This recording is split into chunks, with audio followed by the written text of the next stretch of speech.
Once upon a time, nestled behind an old, forgotten stone wall, lay a garden unlike any other. This wasn't just any patch of green. It was the Whispering Garden, a place where flowers sang melodies at dawn, and the trees shared secrets with the wind. But lately, a strange silence had fallen. The colors were fading, the songs were gone, and a mysterious grey mist was slowly creeping in, choking the life out of the magical plant. Living nearby were two friends, Lucas and Sophia Letters.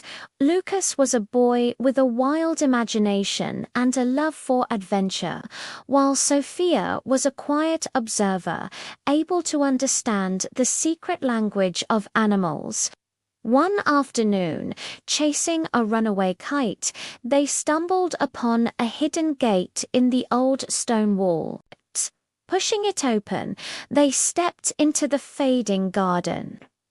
The sight broke their hearts.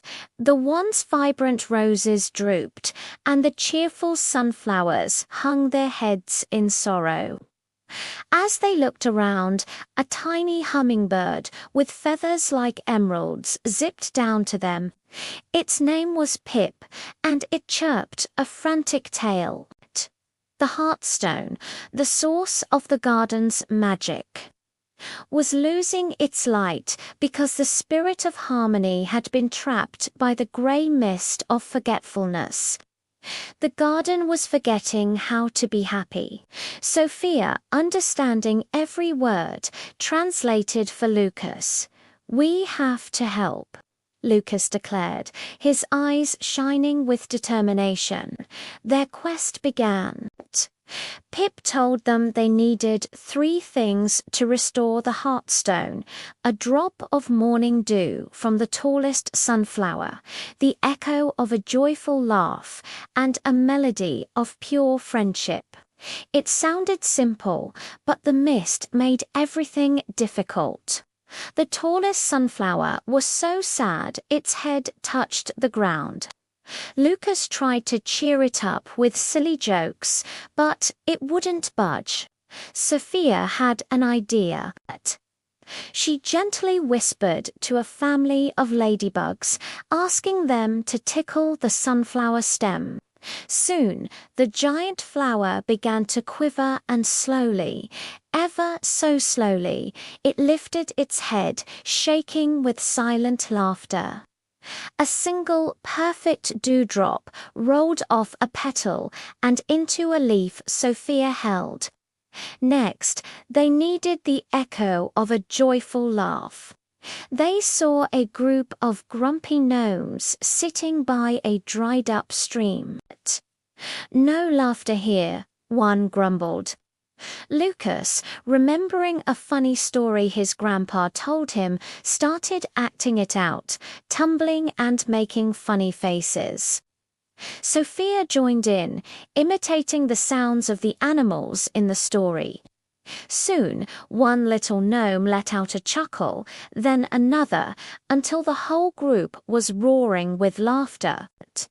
The sound was so full of joy that it echoed through the trees, and Lucas managed to catch the echo in a cupped flower.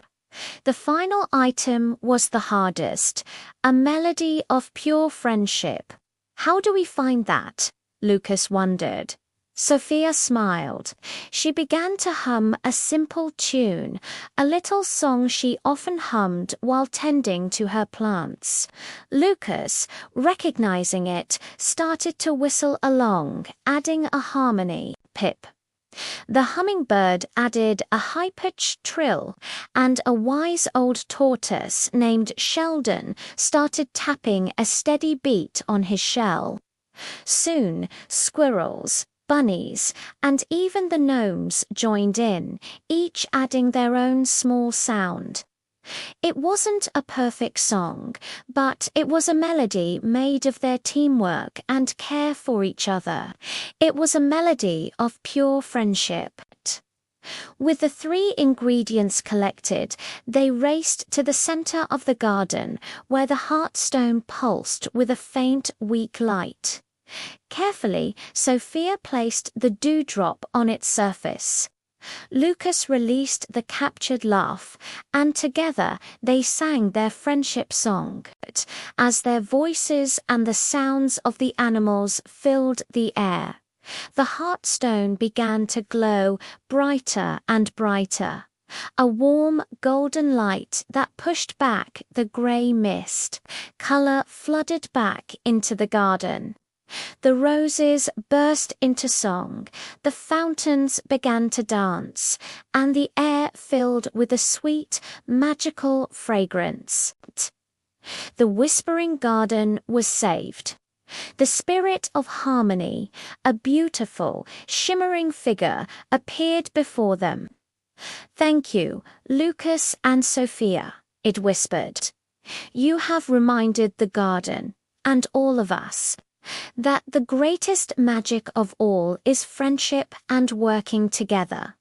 From that day on, the gate to the garden was always open for them. Lucas and Sophia, along with their animal friends, became its official guardians, ensuring its song would never fade again.